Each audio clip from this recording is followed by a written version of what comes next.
तो एक बार जोरदार तालियां बजा दीजिए दोनों ही मेहमानों के लिए।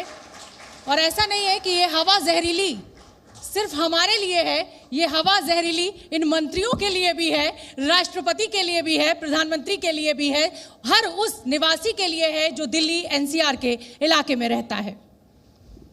बहुत बहुत धन्यवाद गोपाल जी, किसी तारुफ के मोहताज तो आप हैं नहीं। और गुरमीत जी आपका भी कि आपने आज जी न्यूज़ के लिए समय निकाला। तो अब मैं सवाल शुरुआत करूंगी और बिल्कुल समय ज़ाया नहीं करूंगी। गोपाल जी और गुरमीत जी, आपसे सवाल मेरा यही है कि आज जब मैं, आप लोग माइक ले लीजिए प्लीज़। तो मेरा आप दोनों ही नेताओं से, दोनों ही अपनी अपनी सरकार में मंत्री हैं, जिम्मेदार पद पर बैठे हुए हैं, तो मेरा पहला सवाल यही है कि आज जैसे ही सुबह मैं उठी और मैंने अपना फ़ोन खोला और उसमें मैंने AQI चेक किया तो वो 376 था। मेरा सवाल आपसे, कौन जिम्मेदार? देखिए, पहली बात तो ये है कि यहाँ पर काफ़ी जिम्मेदार लोग बैठे हैं। आमतौर पर टीवी डिबेट में अलग तरह से चर्चा होती है। इस चीज़ को समझना ज़रूरी है कि ये जो प्रदूषण है उसका कारण क्या है, क्योंकि जिम्मेदारी उसके बाद आती है। ठीक है।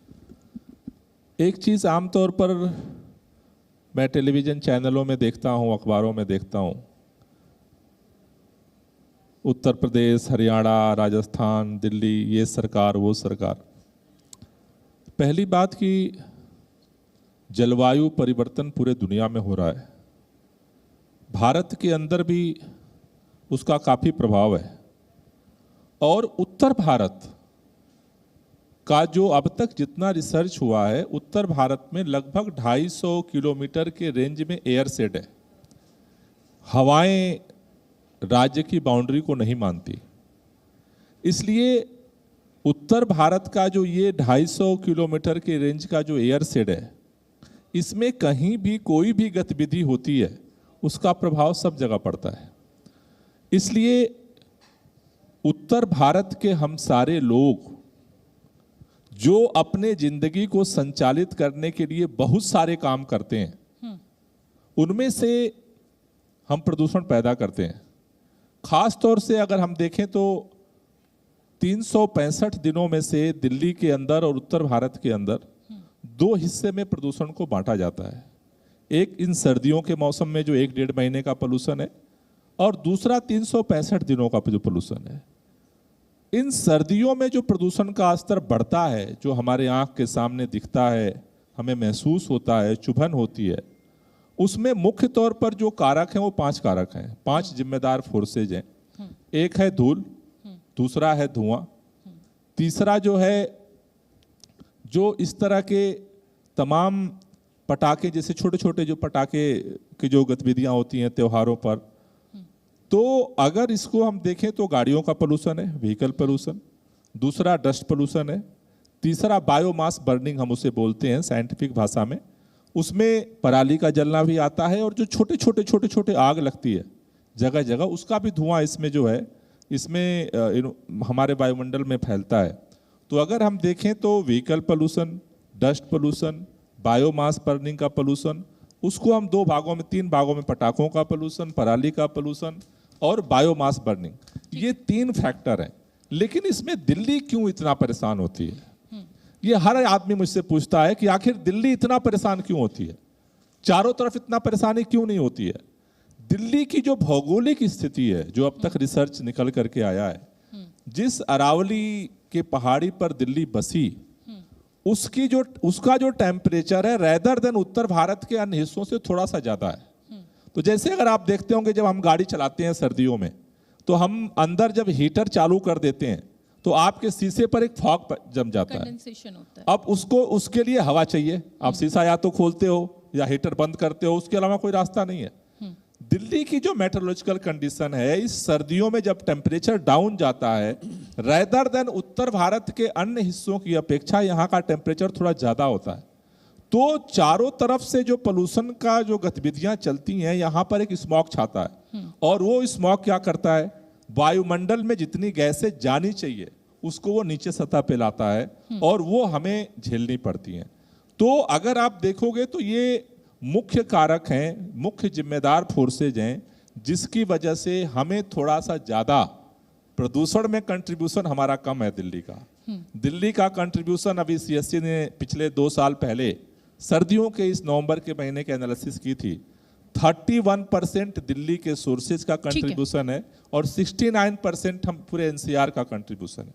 गुरमीत जी, सवाल आपसे है, क्या पंजाब जिम्मेदार, क्योंकि यही सुनते आए हैं कि पराली जो है वो सबसे ज़्यादा पंजाब में जलती है। हालांकि सुप्रीम कोर्ट में इस समय सुनवाई चल रही है और पंजाब सरकार की तरफ से कहा गया है कि 6 जिलों में एक भी पराली जलाने की घटना नहीं हुई है, लेकिन पिछले दिनों में इतनी हो चुकी है और बाकी बचे जिलों में इतनी हो रही है कि दिल्ली एनसीआर जो है वो धुआं धुआं हो गया है। तो क्या आप इस जिम्मेदारी को लेते हैं, क्योंकि आप कृषि मंत्री भी हैं? सब तो पहला साਰਿਆਂ ਨੂੰ सत श्री अकाल जी। ਪੰਜਾਬ ਦੇ ਲੋਕ, मैं पंजाबी बोलूँ जी। बिल्कुल बोलिए। ਪੰਜਾਬ ਦੇ ਲੋਕ ਆ ਜੋ ਗੁਰੂ ਨਾਨਕ ਪਾਤਸ਼ਾਹ ਦੇ ਅਨੁਯਾਈ ਹੈ, ਉਹਨਾਂ 'ਚ ਸ਼ਰਧਾ ਰੱਖਦੇ ਹੈ। ਉਹਨਾਂ ਦਾ ਬਹੁਤ ਵੱਡਾ ਹੁਕਮ ਹੈ, ਪਵਨ ਗੁਰੂ ਪਾਣੀ ਪਿਤਾ ਮਾਤਾ ਧਰਤ ਮਹਤ। ਇਸ ਹਵਾ ਨੂੰ ਗੁਰੂ ਦਾ ਰੂਪ ਦਿੱਤਾ ਗਿਆ। थोड़ा हिंदी मिक्स कर दीजिए, थोड़ा सा, क्योंकि मेरे दर्शकों के लिए पूरी पंजाबी समझना थोड़ा सा मुश्किल हो जाएगा और टीवी पे आपको इस समय लाखों लोग देख रहे हैं। ਤੁਸੀਂ ट्रांसलेशन कर दो बाद से। पावन गुरु पानी पिता माता धरत महत। गुरु नानक देव जी ने इस हवा ਨੂੰ ਗੁਰੂ ਦਾ ਦਰਜਾ ਦਿੱਤਾ ਔਰ ਪਾਣੀ ਨੂੰ ਪਿਤਾ ਦਾ ਤੇ ਧਰਤੀ ਨੂੰ ਮਾਂ ਦਾ ਦਿੱਤਾ। ठीक है। ਅਸੀਂ ਲੋਕ ਇਹਦੀ ਪਾਲਣਾ ਕਰਦੇ ਆ। ਜਦੋਂ ਵੀ ਪੰਜਾਬ ਦੀ ਇਸ ਦੇਸ਼ ਨੂੰ ਕਿਤੇ ਵੀ ਲੋੜ ਪਈ ਹੈ ਤੇ ਪੰਜਾਬੀ ਅੱਗੇ ਹੋ ਕੇ ਆਏ ਆ। ਕਦੇ ਵੀ ਪੰਜਾਬੀਆਂ ਨੇ ਇਸ ਦੇਸ਼ ਨੂੰ ਕੰਡ ਨਹੀਂ ਦਿਖਾਈ, ਪਿੱਠ ਨਹੀਂ ਦਿਖਾਈ। ਹੁਣ ਵੀ ਜੋ ਜ਼ਿਆਦਾ ਸਾਡੇ ਤੇ ਟਾਰਗੇਟ ਕਰਿਆ ਜਾਂਦਾ ਕਿ ਪੰਜਾਬ ਵੱਲੋਂ ਪ੍ਰਦੂਸ਼ਿਤ ਹਵਾ ਆਉਂਦੀ ਹੈ। ਦਿੱਲੀ ਸਾਡੇ ਦੇਸ਼ ਦੀ ਰਾਜਧਾਨੀ ਹੈ, ਬਹੁਤ ਸ਼ਾਨ ਵਾਲੀ ਹੈ ਸਾਡੇ ਸਾਰੇ ਮੁਲਕ ਵਾਸਤੇ। ਉਹਦੇ 'ਚ ਪੰਜਾਬ ਵੀ ਵਸਦਾ ਹੈ ਔਰ ਬਹੁਤ ਪਿਆਰੀ ਹੈ। ਅਸੀਂ ਪੰਜਾਬ ਦੇ ਲੋਕ ਇਸ ਪਾਸੇ ਨੂੰ ਆਪਣਾ ਧੂਆਂ ਕਿਉਂ ਕਰਾਂਗੇ? ਇਸ ਦੇਸ਼ ਦੀ ਜੀ ਅਨਾਜ ਜਿਹਦੀ ਲੋੜ ਆ ਹਰ ਇੱਕ ਇਨਸਾਨ ਨੂੰ, ਉਹਦੇ ਵਾਸਤੇ ਪੰਜਾਬ ਬਹੁਤ ਵੱਡਾ ਹਿੱਸਾ ਪਾਉਂਦਾ ਹੈ। 21% ਜਿਹੜਾ ਅਸੀਂ ਚੌਲਾਂ ਦਾ ਹਿੱਸਾ ਇਸ ਦੇਸ਼ ਲਈ ਪਾਉਣੇ ਆ, ਉਸ ਨੂੰ ਪੈਦਾ ਕਰਨ ਦੇ ਲਈ ਕਿਸਾਨ ਦਿਨ ਰਾਤ ਇੱਕ ਕਰਦਾ ਹੈ। ਔਰ ਜਿਹੜੀ ਪਰਾਲੀ ਦੀ ਕੁਝ ਸਾਲ ਪਹਿਲਾਂ ਜ਼ਿਆਦਾ मैं इसीलिए गुरमीत जी इसी सवाल पे आना चाहूँ। कुछ साल पहला ज़्यादा ये समस्या सी। मेरे को ਜਿਹੜਾ ਡਾਟਾ ਹੈ ਉਸ ਮੁਤਾਬਕ ਜਿਹੜੀ 21 ਤੋਂ ਪਹਿਲਾਂ ਤਾਂ ਜ਼ਿਆਦਾ ਹੀ ਹੋ ਸਕਦਾ ਹੈ, ਪਰ ਉਦੋਂ 70,711 ਜਿਹੜੀਆਂ ਘਟਨਾਵਾਂ ਕੇਸ ਹੋਏ ਸਨ। ਜਿਹੜਾ 2022 ਚ 2022 ਜਿਹਨੂੰ ਕਹਿ ਲਓ, ਉਹਦੇ ਚ 50,000 ਦੇ ਕਰੀਬ। ਔਰ ਐਤਕੀ 2023 ਅਸੀਂ 35,000 ਤੇ ਆ ਗਏ ਹਾਂ। ਅਸੀਂ 30% ਤਕਰੀਬਨ ਇਹਨੂੰ ਘੱਟ ਕਰ ਲਿਆ। ਬਹੁਤ ਸਾਰਾ ਸਰਕਾਰਾਂ ਵੱਲੋਂ ਪਿੱਛੇ ਵੀ ਮਦਦ ਕੀਤੀ ਜਾਂਦੀ ਸੀ ਕਿਸਾਨਾਂ ਦੀ। ਔਰ ਐਤਕੀ ਜਿਹੜਾ 350 ਕਰੋੜ ਰੁਪਈਆ ਅਸੀਂ ਐਕਸ਼ਨ ਪਲਾਨ ਲਈ, ਜਿਹੜਾ ਜਿਹਦੇ 'ਚ ਬੇਲਰ ਵੀ ਕਿਸਾਨਾਂ ਨੂੰ ਦਿੱਤੇ ਗਏ ਹੈ, ਜਿਹਦੇ 'ਚ ਸਰਫੇਸ ਸੀਡਰ, ਹੈਪੀ ਸੀਡਰ ਔਰ ਮਲਚਰ, ਜਿਹੜੇ ਉਹ ਕੁਛ ਤਾਂ ਜਿਹੜੀ 200 ਲੱਖ ਜਿਹੜੀ ਹੁੰਦੀ ਹੈ ਪਰਾਲੀ, ਲੱਖ ਟਨ ਹੋ ਜਾਂਦੀ ਹੈ। ਔਰ ਉਹਦੇ 'ਚੋਂ 30,000 ਤੋਂ ਵੱਧ ਜਿਹੜੀ ਉਹਦਾ ਪ੍ਰਬੰਧਨ ਜਿਹੜਾ ਉਹਦਾ ਪੇਡਾ ਦੇ ਰਾਹੀਂ ਵੱਖੋ ਵੱਖਰੇ ਜਿਹੜੀ ਇੰਡਸਟਰੀ ਨੂੰ ਅਸੀਂ ਦੇ ਦਿੱਤੀ ਹੈ। ਔਰ ਇਸ ਤੋਂ ਇਲਾਵਾ ਰਾਜਸਥਾਨ 'ਚ ਵੀ ਕਾਫੀ ਪਰਾਲੀ ਚਾਰੇ ਦੇ ਰੂਪ 'ਚ, ਰਾਜਸਥਾਨ 'ਚੋਂ ਸਾਡੇ ਪੰਜਾਬ 'ਚ ਬਹੁਤ ਸਾਰੇ ਲੋਕ ਜਿਹੜਾ ਡੇਅਰੀ ਦਾ ਧੰਦਾ ਕਰਨ ਲਈ ਆਉਂਦੇ ਹੈ, ਜਿਨ੍ਹਾਂ ਨੂੰ ਗੁੱਜਰ ਕਿਹਾ ਜਾਂਦਾ ਹੈ, ਉਹ ਵੀ ਇੱਥੇ ਬਹੁਤ ਸਾਰੀ ਪਰਾਲੀ ਸਾਡੀ ਜਿਹੜੀ ਲੱਖਾਂ ਟਨ ਵਿੱਚ। गुरमीत जी, सवाल इसीलिए आता है, सवाल इसलिए आता है कि आप ये कह रहे हैं कि भाई राजस्थान में भी पराली जलाई जाती है, काफ़ी कमी आई है, आपने परसेंटेज भी बताया। मेरा सवाल आपसे ये कि किसानों की मजबूरी को समझा जा सकता है, गोपाल राय जी भी मुझसे सहमत होंगे, यहाँ बैठे दर्शक भी, किसानों की मजबूरी को समझा जा सकता है इस रूप में कि उनको एक फसल के बाद दूसरी फसल के लिए खेत को जल्दी तैयार करना होता है और पराली हटाने के में उनको बेहद खर्चा भी आएगा, समय भी लगेगा। तो क्या सरकार ऐसा कोई प्रावधान या ऐसा कोई अरेंजमेंट उन किसानों के लिए नहीं कर सकती है कि उनकी पराली जल्दी से जल्दी हट जाए, आप कहीं स्टोर कर लें और उसका किसानों को मुक्ति मिल जाए? अरविंद केजरीवाल ने केमिकल का जिक्र किया था, तो फिर पंजाब में तो आम आदमी पार्टी की सरकार है, उस केमिकल का इस्तेमाल क्यों नहीं किया गया? देखिए, वो केमिकल नहीं है, पहली बात तो ये देख लें। वो बायो डीकम्पोजर है जो ऑर्गेनिक तरीके से वो गलाता है। दिल्ली के अंदर पूसा इंस्टीट्यूट के साथ मिल करके हम लोगों ने दिल्ली में उसका एक्सपेरिमेंट किया। दिल्ली के अंदर अभी आज की तारीख में 4000 एकड़ में उसका छिड़काव हो रहा है, हम हर साल यहाँ यूज करते हैं।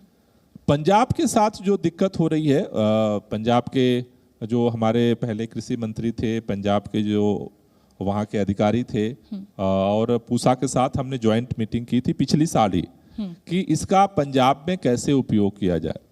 अभी पूसा के साइंटिस्ट उस पर काम कर रहे हैं, टाइमिंग का गैप आ रहा है, मेन जो वहाँ दिक्कत हो रही है।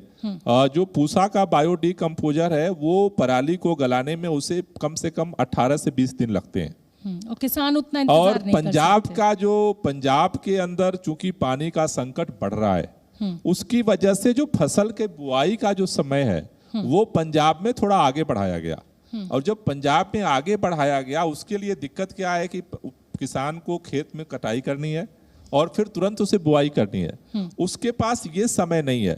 तो अभी पूसा इंस्टीट्यूट इस पे काम कर रहा है कि अगर वो 20 दिन की जगह अगर 10 दिन में अगर पराली गलाने के लिए अगर बायो डीकम्पोजर तैयार हो जाता है तो मेरे ख्याल से ये पंजाब के लिए वरदान साबित होगा।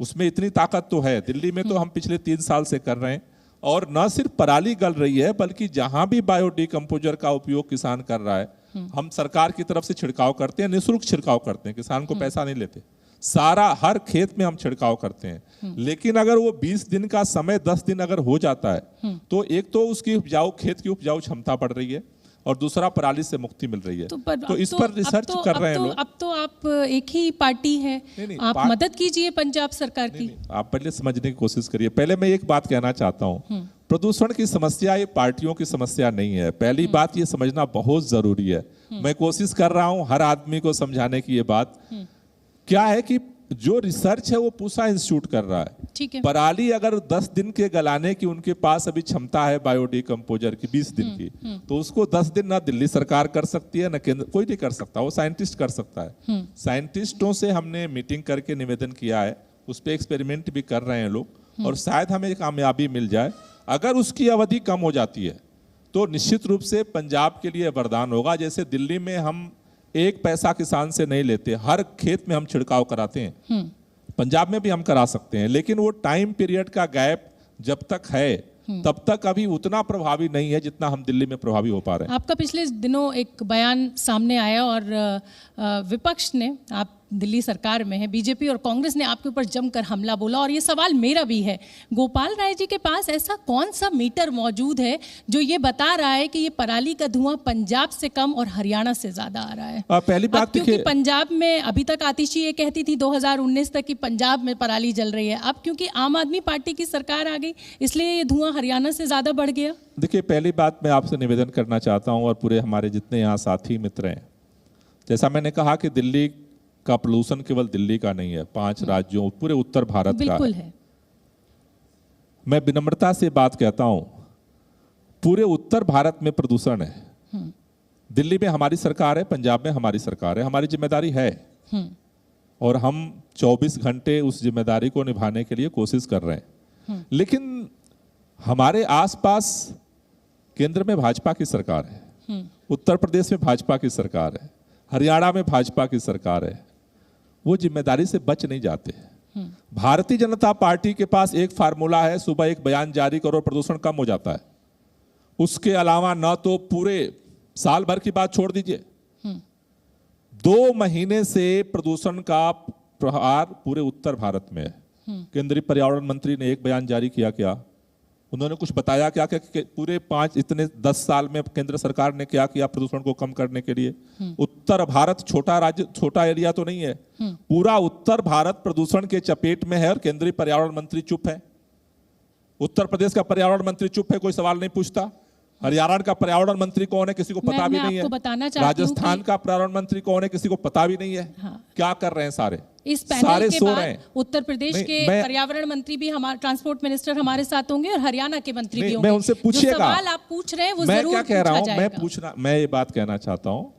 देखिए, दिल्ली के अंदर हम काम कर रहे हैं और मैं जिम्मेदारी से कहना चाहता हूं, ये मैंने कई बार कहा है, केंद्रीय पर्यावरण मंत्री से भी मैंने निवेदन किया कि आप ज्वाइंट मीटिंग बुलाइए। केंद्रीय पर्यावरण मंत्री ज्वाइंट मीटिंग बुलाने तक को तैयार नहीं होते हैं। जहां तक पंजाब की बात है, पंजाब की समस्या पराली की पहले भी थी, जैसा मैंने कहा, व्हीकल पोल्यूशन, डस्ट पोल्यूशन, पराली का पोल्यूशन, पटाखों का पोल्यूशन, बायोमास बर्निंग, ये 5 कारण होते हैं जो ठंड के मौसम में प्रदूषण के स्तर को बढ़ाते हैं। उसमें से एक पराली है। लेकिन हम जिम्मेदारी के साथ कहना चाहते हैं, 1 साल में 10 साल में जो पंजाब की सरकार काम नहीं कर पाई, 1 साल के अंदर 50% से ज्यादा पराली जलने की घटना पंजाब सरकार ने कम किया है। और हम इस जद्दोजहद में हैं कि 50% को भी कम करेंगे। दिल्ली के अंदर भी हमने काम किया। हम क्या कहते हैं एनसीआर के राज्यों से, भाई आप ज्यादा नहीं कर सकते हो, दिल्ली जितना कर रही है उतना तो कर दो। बिल्कुल बिल्कुल। दिल्ली के अंदर सारी सीएनजी की बसें चलती हैं। दिल्ली में आज की तारीख में 1000 से ज्यादा इलेक्ट्रिक बस सड़क पे चल रही है। मैं गोपाल नहीं, पहले मेरी बात सुन लो, आपकी बात आऊंगा मैं। दिल्ली में अगर सीएनजी की बस चल सकती है, इलेक्ट्रिक बस चलती है, तो उत्तर प्रदेश हरियाणा में क्यों नहीं चल सकती है? पूरे एनसीआर में डीजल की बस घूम रही है, BS3 BS4 की। कौन जिम्मेदार है? आम आदमी पार्टी की सरकार जिम्मेदार है। दिल्ली के अंदर 24/7 बिजली की गारंटी हम करते हैं, हम खरीदते हैं। एनसीआर के अंदर जनरेटर सेट पे आज भी गुड़गांव के अंदर पूरी कॉलोनी चल रही है। दिल्ली के अंदर आप याद करो, 10 साल पहले जब अरविंद केजरीवाल की सरकार नहीं थी, शाम होते होते सारे दिल्ली के मार्केट में, सरोजनी नगर मार्केट चले जाओ, करोल बाग मार्केट चले जाओ, धुआं जनरेटर का होता था। आज दिल्ली में जनरेटर नहीं चलता डीजल का। 24/7 बिजली की गारंटी किए हैं। ठीक है गोपाल नहीं, अभी नहीं ठीक है, अभी और सुन लो पहले। तीसरी बात है, दिल्ली के अंदर हमारी सरकार बनी, 20% ग्रीन बेल्ट था, आज 23% से ज्यादा ग्रीन बेल्ट दिल्ली काम ने किया है। दिल्ली के अंदर जितनी भी पोल्यूटेड इंडस्ट्री थी, देश का पहला राज्य है, 100% हमने पोल्यूटेड इंडस्ट्री को जो है नेचुरल गैस में चेंज कर दिया। मैं इसीलिए मैं आपके अच्छे किए हुए कामों से बिल्कुल इनकार नहीं कर रही। एक लाइन और, जो काम हम दिल्ली में कर रहे हैं वो एनसीआर में दूसरे राज्य की सरकारें क्यों नहीं कर सकती और कौन उनका जिम्मेदार है? ठीक है, तो आप बतौर आम आदमी पार्टी के मंत्री दिल्ली के बड़ा सवाल ये पूछ रहे हैं कि जब दिल्ली सरकार इतना काम कर सकती है, तो जो आसपास के राज्य हैं जिसमें आप कहते हैं कि बीजेपी की सरकार है वो नहीं कर रही है, तो क्यों नहीं कर रही है? ये बड़ा सवाल हम अगले सेशन में उठाएंगे। लेकिन मेरा ये भी कहना है कि सुप्रीम कोर्ट में इस समय क्योंकि सुनवाई चल रही है और ये कहा जा रहा है कि भाई जो छोटे किसान हैं, जस्टिस कौल इस समय सुनवाई कर रहे हैं, वो कह रहे हैं कि जो छोटे किसान हैं, क्यों नहीं सरकार कोई ऐसी योजना बनाती कि उनको कुछ फायदा हो पराली देने का। जैसे मैं छत्तीसगढ़ सरकार का जिक्र यहां पर करना चाहूंगी। गोबर जो है वो 2 रुपए किलो में खरीदा जाता है, तो अब जो गोबर से फैलने वाली गंदगी थी उससे निजात मिली है छत्तीसगढ़ को बहुत हद तक, ऐसा सरकार दावा करती है। तो क्या आम आदमी पार्टी, क्योंकि आप दोनों आम आदमी पार्टी से हैं, क्या आम आदमी पार्टी के पास ऐसा कोई प्लान है जिससे किसानों को फायदा मिले पराली देने का और इस मुसीबत से सबको निजात मिले? और दोनों से मैं इस जवाब चाहूंगी। पंजाब का ही प्लान है वो। पिछले साल ही पंजाब सरकार ने ये प्लान बनाया, क्योंकि एक है कि पराली पैदा ही ना हो, उसके लिए भी वहां सरकार काम कर रही है। लेकिन जो पराली पैदा होती है किसान, उसको खत्म कैसे किया जाए? किसानों के सामने समस्या क्या है? केंद्र सरकार करोड़ों रुपए का बजट मशीन खरीदने के लिए दे रही है, लेकिन वो अनसाइंटिफिक है, अनप्रैक्टिकल है। किसानों की समस्या क्या है कि केंद्र सरकार पैसा भी दे रही है, राज्य सरकार पैसा भी दे रही है, लेकिन फिर किसानों को भी उसमें पैसा लगाना पड़ता है 25%। अब एक मध्यम वर्गीय किसान, एक गरीब किसान 25%, मान लो कि अगर 5 लाख की मशीन मिले, 25% कहां से लगाएगा? पंजाब सरकार ने एक प्रैक्टिकल सॉल्यूशन कहा कि भाई जो आप पैसा देते हो मशीन के लिए उस पैसे को थोड़ा सा और बढ़ा दो, उसके बाद 50% आप दे दो, 25% पंजाब सरकार देगी और 25% जो है उन्होंने दिल्ली सरकार से रिक्वेस्ट किया। हमारा उसमें रोल नहीं है, कोई केंद्र सरकार और राज्य का मसला है, लेकिन दिल्ली के लोग प्रभावित होते हैं। तो ये फार्मूला पंजाब सरकार ने निकाला कि जो पैसा दिया जाता है उस पैसे को जितने बिना सब किसानों से एक पैसा ना लिया जाए, सरकारें उस पैसे को बियर करें और सरकार की तरफ से जो भी पराली उनकी होती है उसके हिसाब से अगर उनको आर्थिक सहयोग दे दिया जाए। किसानों ने भी मांग की कि आर्थिक सहयोग अगर दे दिया जाए तो किसान जो है उसका प्रबंधन कर देंगे। ठीक है, गुरमीत जी बताया कि पंजाब सरकार क्या करने वाली है, क्या, क्योंकि ये कहा जा रहा है, ये सवाल इसलिए बनता है कि पंजाब सरकार आर्थिक संकट से जूझ रही है, तनख्वाह भी कई बार सरकारी अधिकारियों की, कर्मचारियों की डिले हुई है। ऐसे में क्या आपके पास बजट है? क्या आप इस तरीके का जो जस्टिस कॉल कह रहे हैं सुप्रीम कोर्ट में कि पराली के कुछ पैसे आर्थिक मदद किसानों को देना शुरू कीजिए, क्या आपके पास कोई रोड मैप है, पैसा है आपके पास? पंजाब सरकार ने सेंट्रल गवर्नमेंट ਨੂੰ ਕਿਹਾ ਸੀ ਕਿ दूसरा तो 350 करोड़ रुपये दे जो मशीनरी है, बेलर वगैरह, वो बड़े जिमीदारां दी, बड़े बड़े लोगों के काम की बात है, पर जिहड़ा छोटा जिमीदार है, छोटा किसान आ, उसके लिए 1500 रुपया दिल्ली सरकार देवे और 700 सेंट्रल गवर्नमेंट 1500 देवे, 700 दिल्ली गवर्नमेंट दे दे, 700 असीं दे देवांगे। तो जिहदे नाल किसान उहदा प्रबंधन कर लूगा, कोई औखी गल नहीं। पर उस वास्ते सेंट्रल गवर्नमेंट इस गल ते आउंदी नहीं। सुप्रीम कोर्ट बार बार ये गल जरूर कह रहे, मानयोग है, पर उन्होंने वो हदायत करनी चाहिए कि वो पंजाब बहुत बड़ा हिस्सा पाउंदा है।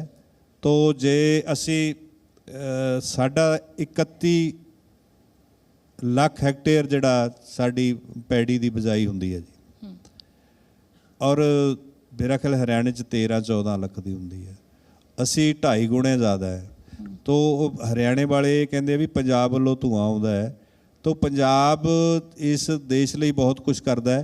असी बहुत बड़ा प्रबंध किया है और यदि तकरीबन इस बार, पिछले बार जिवें मैं तुहानूं दस्सिया सीगा कि 70,000 21 से और 22 49,000 सी ते ऐतकी 35। असी 30% थले ਉਹਦਾ ਡਾਟਾ ਜਿਹੜਾ ਲੈ ਆਏ ਆ और अगले बार ਨੂੰ ਇਹ मेरा ख्याल है 70% तक। चलिए, तो बड़ा दावा किसान जो एग्रीकल्चर मिनिस्टर है पंजाब के, वो कह रहे हैं कि 30% अभी हम कमी ला चुके हैं और अगली बार 70%।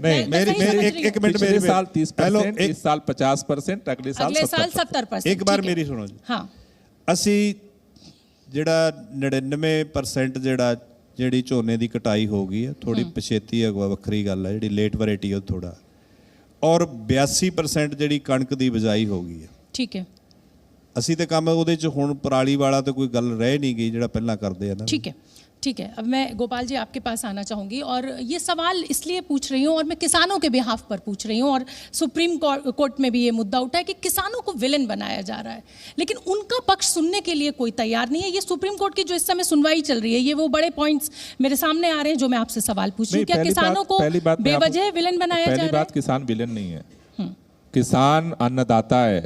ये पंजाब है, जिस पंजाब ने, हरियाणा ने, जब पूरे देश के अंदर अन्न का संकट हुआ था, इस देश को के संकट से बाहर किया था। लेकिन जो परिस्थितियां बन रही हैं, पूरे जो जलवायु परिवर्तन का प्रभाव है, वो सब जगह हो रहा है। पंजाब के अंदर हम किसानों को विलेन नहीं बनाते। अभी जो आप जिसका जिक्र कर रहे हैं, पिछले एफिडेविट में सुप्रीम कोर्ट के सामने पंजाब सरकार ने एफिडेविट लिख के दिया है कि हमें किसानों को उनसे पैसा नहीं लेना चाहिए और सरकार को सारा वियर करना चाहिए। दिल्ली के अंदर तो हम कर रहे हैं, पंजाब के अंदर भी हो सकता है। कह क्या रही है पंजाब सरकार? केवल इतना कह रही है कि केंद्र सरकार जो मशीनों के लिए पैसा देती है उसमें थोड़ा सा और पैसा लगा देगी तो डायरेक्ट बेनिफिट किसान को दिया जा सकता है। ठीक है, पंजाब सरकार पैसा लगाने को तैयार है। बात केवल यह है कि चूंकि पुरानी एक पॉलिसी केंद्र सरकार की है, उसको बदलना नहीं चाहते हैं। हमने सुप्रीम कोर्ट में एफिडेविट पंजाब सरकार ने लगाया है कि इस पॉलिसी को लागू किया जाए कि किसानों को विलेन बनाने की जगह सरकार जिम्मेदारी ले और पराली को खत्म करने के लिए डायरेक्ट आर्थिक बेनिफिट दिया जाए। ठीक है, अब आर्थिक मुद्दा आ गया कि आर्थिक बेनिफिट मिलना चाहिए। तो मैं आपको बताना चाहती हूँ कि आज जब मैं रिसर्च कर रही थी तो टोक्यो बहुत ज़्यादा पोल्यूटेड शहर था जापान का, और उसमें एनवायरमेंटल ऑर्डिनेंस लाया गया। लगभग 8 अरब रुपए का बजट बनाया गया कि इस समस्या से लड़ना है, और ये ऑर्डिनेंस 2000 में लाया गया।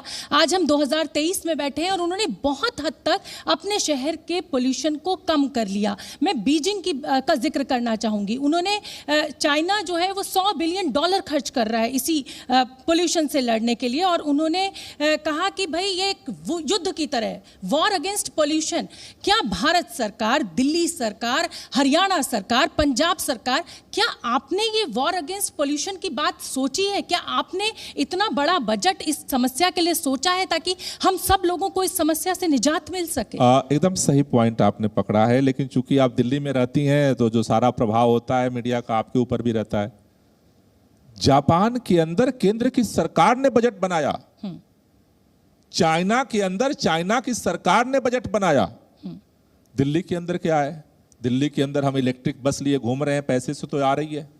दिल्ली के अंदर अगर 24/7 बिजली की गारंटी कर रहे हैं तो पैसे से ही आ रही है। दिल्ली के अंदर जितने हम काम कर रहे हैं पैसा लग रहा है उसमें, लेकिन केंद्र सरकार बजट तो छोड़ दो, उनका मंत्री बोलने को भी तैयार नहीं है, सांस लेने को भी तैयार नहीं है, पत्र का जवाब देने को तैयार नहीं है। तो जब इतना बड़ा अंतर होगा तो फिर काम कैसे चलेगा? ऐसा लग रहा है, मतलब अगर आप टेलीविजन पे देखोगे, आप चारों तरफ गासिप क्या है कि दिल्ली का पोल्यूशन दिल्ली और पंजाब की वजह से हो रहा है। This is not fact. ठीक है, मेरा कहना है कि इसका सोल्यूशन है। मैंने जितना काम किया है, दिल्ली के अंदर हमने ऑड इवन लागू किया, दिल्ली के अंदर हम टेक्नोलॉजिकल भी सोल्यूशन लेकर के आ रहे हैं, लेकिन उत्तर भारत की समस्या को केंद्र सरकार को नेतृत्व करना पड़ेगा। केंद्र सरकार दिल्ली सरकार की जो भी ड्यूटी लगाएगी उससे 10% ज्यादा काम करके हम क्योंकि आप मंत्री हैं और मैं इस प्रदेश की नागरिक भी हूं, जर्नलिस्ट जरूर हूं। मेरा सवाल यह है कि क्या सिर्फ जो यहाँ के लोग हैं वो भी गैर जिम्मेदार हैं, हम नागरिक भी गैर जिम्मेदार हैं, और हम सबकी जिम्मेदारी है? पराली का धुआं है, लेकिन दिवाली पर जब 2 दिन ईश्वर की कृपा से बहुत साफ थे तो हम सब ने पटाखे चलाए, क्या हम जिम्मेदार हैं, या जो ब्लेम आप लगा रहे हैं बीजेपी के ऊपर वो ब्लेम सही है? देखिए, दोनों चीजें हैं। पहली बात तो ये है कि हम गैर जिम्मेदारान तो हम नहीं कर सकते, लेकिन हमारा माइंड सेट अभी नहीं, अभी हमारा माइंड सेट अभी उतना नहीं बदला है। आमतौर पर क्या है कि दिल्ली के लोगों में, मैंने जब ऑड इवन पहली बार लागू किया था तो हमने जिम्मेदारी देखी थी। पूरे दुनिया में लोग कहते थे कि ऑड इवन नहीं सफल हुआ, दिल्ली में सफल हुआ। कैसे सफल हुआ? सरकार के दम पर नहीं, क्योंकि हमारे पास तो पुलिस भी नहीं है दिल्ली सरकार के पास, और हमने बीड़ा ठान लिया ऑड इवन लगाएंगे। लोगों ने कहा कैसे लगाओगे भाई? दिल्ली के लोगों ने फॉलो किया। दिल्ली के लोगों ने, बच्चों ने घर घर में अपनी मम्मी पापा की चाबियां छीन ली, बोले आज नहीं ले जाओगे, आज तुम्हारी गाड़ी का नंबर नहीं। पटाखों के मामले में दिल्ली के गैर जिम्मेदार हो गए? पटाखों के मामले में मैं बताना चाहता हूं, दिल्ली में इस साल सामान्य नागरिकों ने 50% से ज्यादा पटाखे नहीं जलाए। दिल्ली में आपको बताऊं, स्कूलों में इको क्लब है, 2000 इको क्लब इस बार काम हम कर रहे थे अंदर 2000 इको क्लब हर स्कूल में, सरकारी और प्राइवेट में। जो बच्चे 5वीं क्लास से ऊपर के हैं उनमें से 70% ने पटाखे नहीं जलाए। कुछ लोगों ने, जो छोटे बच्चे हैं, उन्होंने जिद की है कि पटाखे हमें चाहिए। कुछ लोगों का ऐसा माइंडसेट है कि अरे यार क्या फर्क पड़ता है एक दिन पटाखे जलाने से। कुछ जो था वो पॉलिटिकल था। मतलब हमारे पास, हमने वो जारी नहीं किया, हमारे पास ऐसे लोगों की वीडियोज है जो लोग पहले 10 पटाखे भी नहीं जलाते थे, इस बार पूरे गली में पटाखे बिछा करके जलाए गए, इंटेंशनली जलाए गए। लेकिन मेरा कहना है कि अगर दिल्ली वाले ठान लेंगे तो ऐसे लोगों का इंटेंशन फेल कर देंगे। आज 50% पे हैं, ये संभव है कल दिल्ली 70% 80% पटाखा जलाना बंद कर दे। एक बात मैं जरूर कहना चाहता हूं, ऐसा कई लोगों को मन में थोड़ा भ्रम है कि पटाखों से दिवाली का त्योहार मनाया जाता है।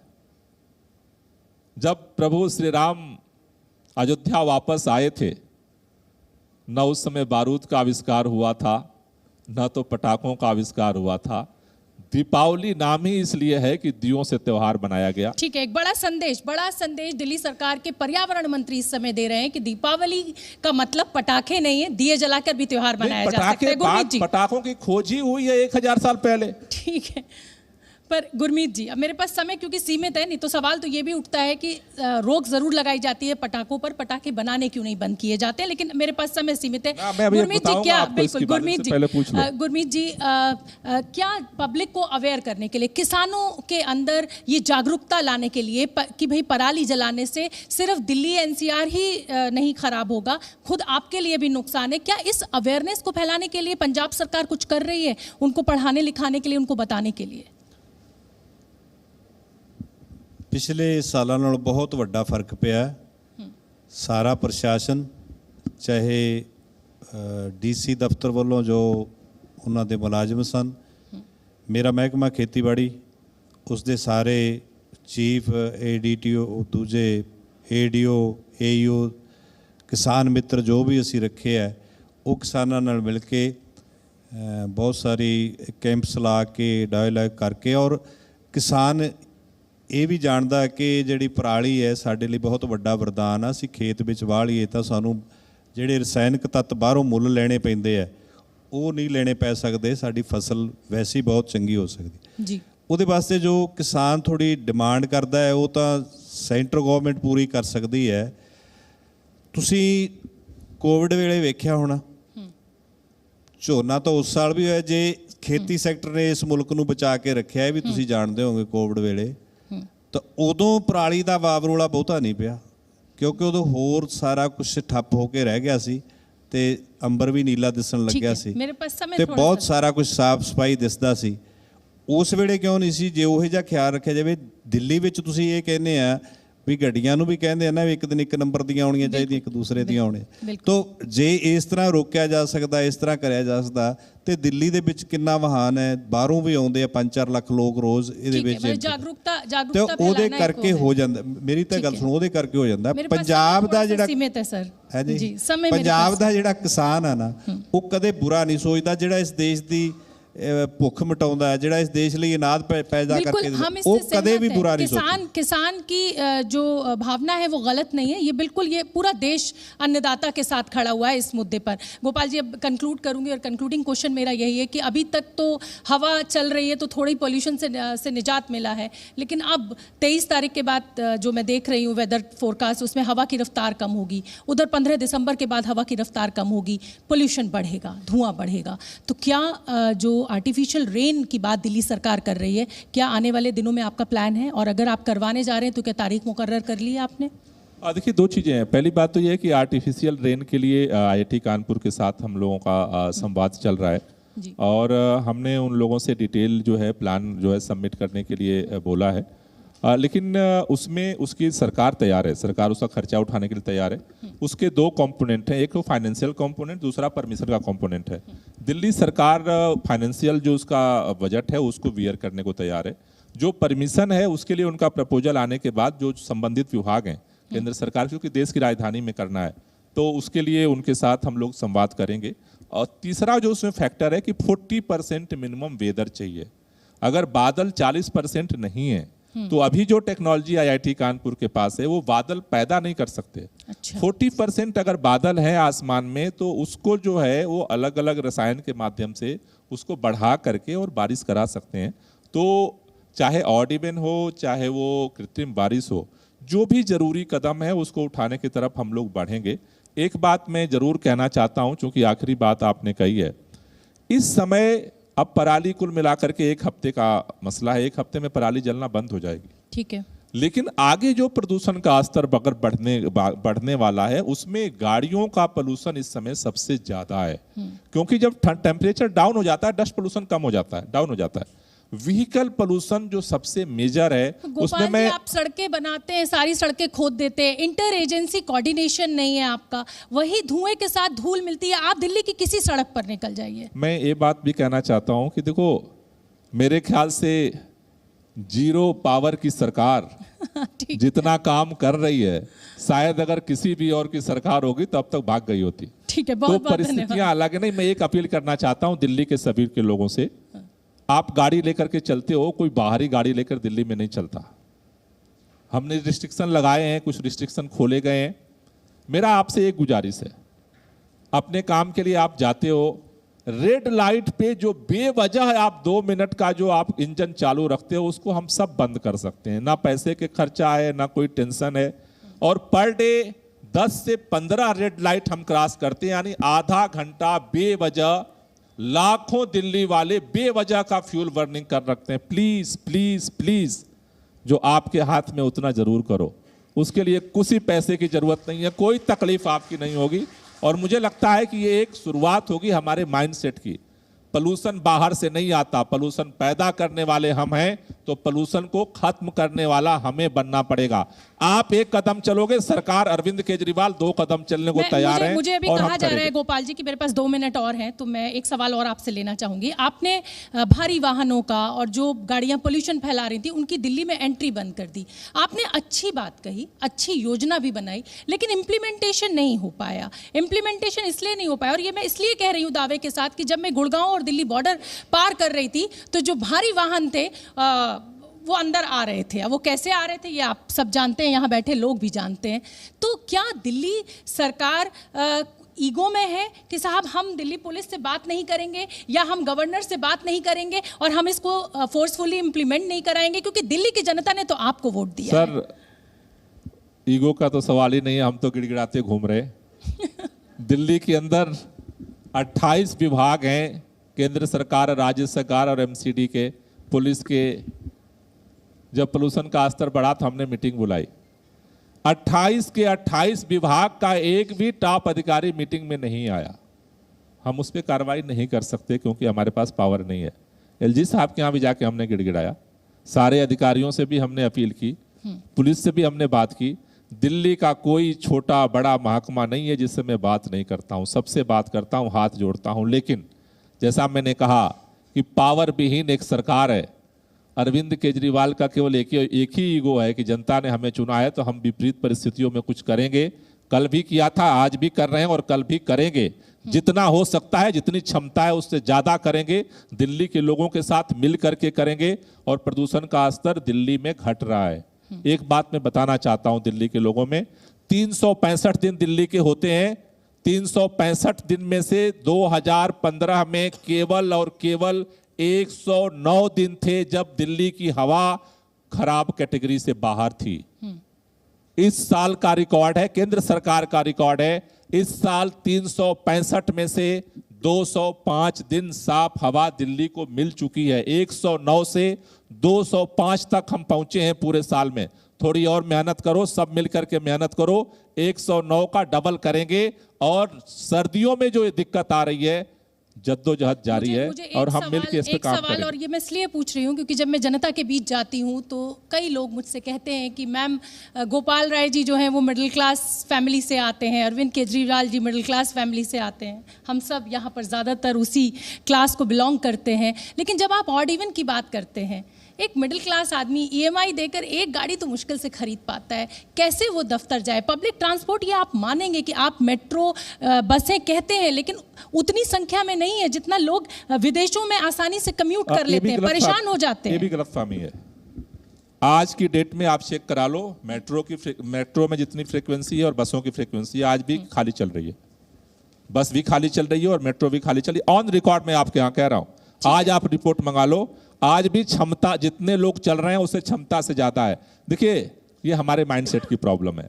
आप जिन शहरों की बात कर रही हो, चाहे वो स्वीडन हो, चाहे यूरोप हो, चाहे जापान हो, चाहे अमेरिका हो, चाहे चाइना हो, ऑड इवन नहीं, उन्होंने गाड़ियां बंद कर दी। बिल्कुल की है, तो हम चाहते हैं दिल्ली में गाड़ियां बंद ना करनी पड़े, इसलिए हमें भी बदलना पड़ेगा, सरकार को भी बदलना पड़ेगा, हवा जरूर बदलेगी। थैंक यू, बहुत बहुत धन्यवाद। बहुत बहुत धन्यवाद आप दोनों ही मंत्रियों का। और फिलहाल दिल्ली की जनता से, एनसीआर की जनता से एक ही अपील दोनों नेताओं की कि पोल्यूशन सिर्फ मेरी आपकी समस्या नहीं है, ये पूरे उत्तर भारत की समस्या है और हमें इससे मिलकर लड़ना है। बहुत बहुत धन्यवाद। छोटा सा ब्रेक, देखते रहिए जी न्यूज़।